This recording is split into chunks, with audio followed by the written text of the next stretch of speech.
Nobody greater, Jesus.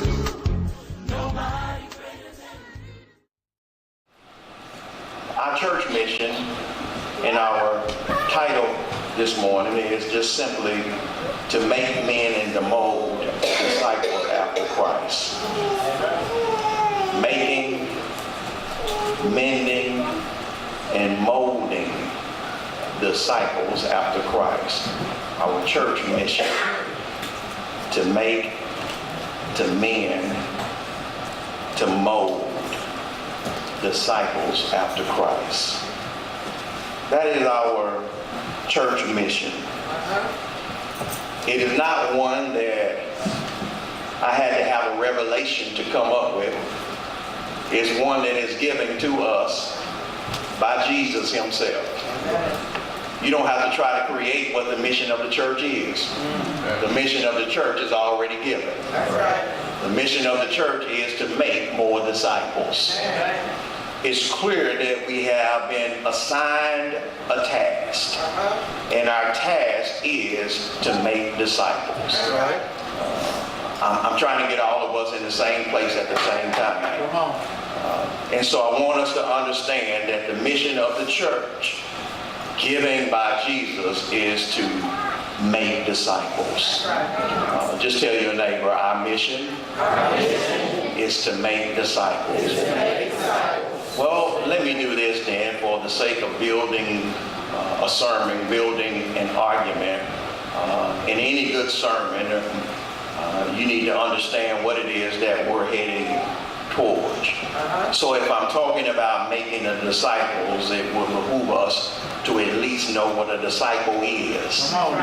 Because there may be someone that's listening on this morning that's here in the sanctuary. Might be someone listening by way of radio.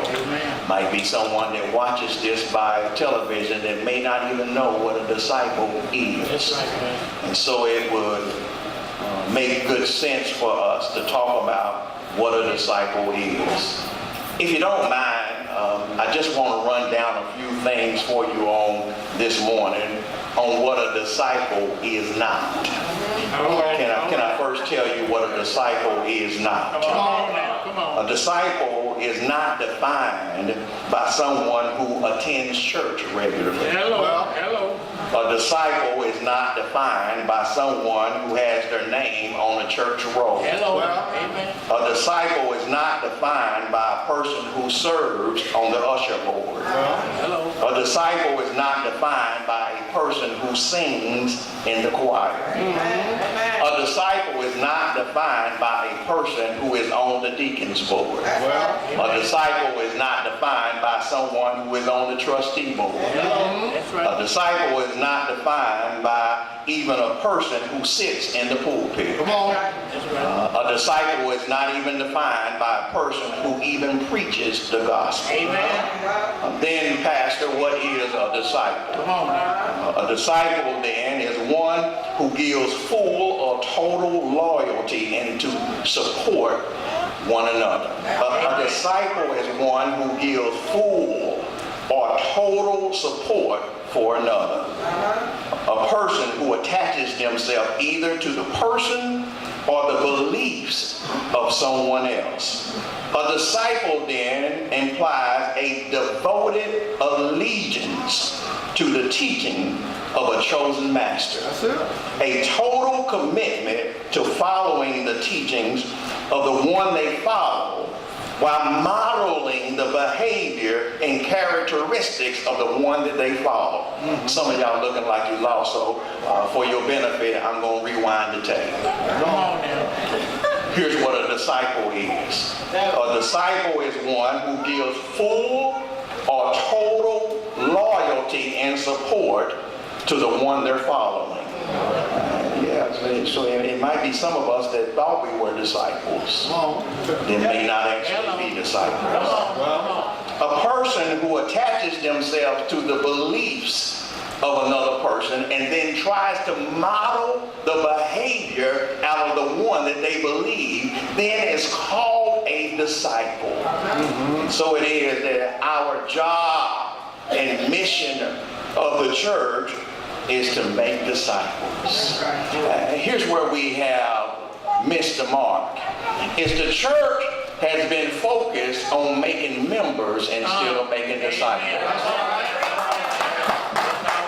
The church, the body of Christ, have gotten caught up in how many numbers did they see on Sunday morning. And I don't know about you, but for me, it doesn't matter how many members that we have at St. Paul. I'm more concerned with how many disciples that we have. Because it's one thing to be a member, but it's a whole other thing to be a disciple. I'm preaching way better than you saying amen.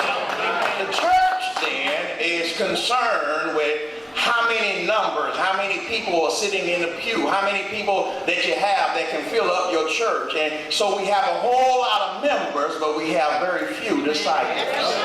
I wish somebody was walking with me.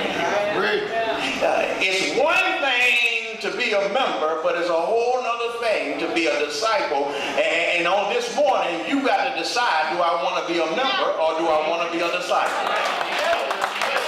I wish somebody would have church with me. Yeah, because the church is called to make disciples. And to be a disciple requires more than just coming to church on Sunday morning.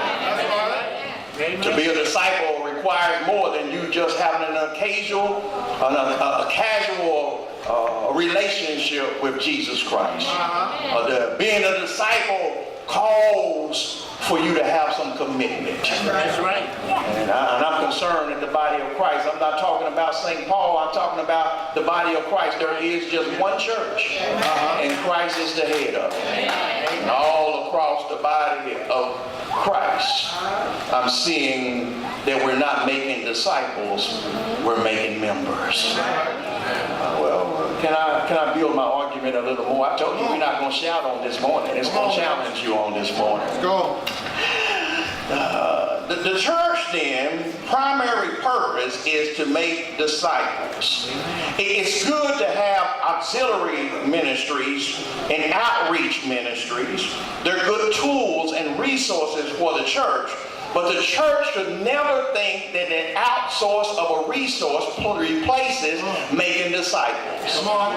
You can have the best food ministry in the world. You can have the best ministry in the world, but if you're not making disciples, you're not doing what Christ called you to do. You got to make disciples. It's one thing to go out and feed the hungry, but if you go out and feed them and they still on their way to hell, you haven't done what Jesus called you to do.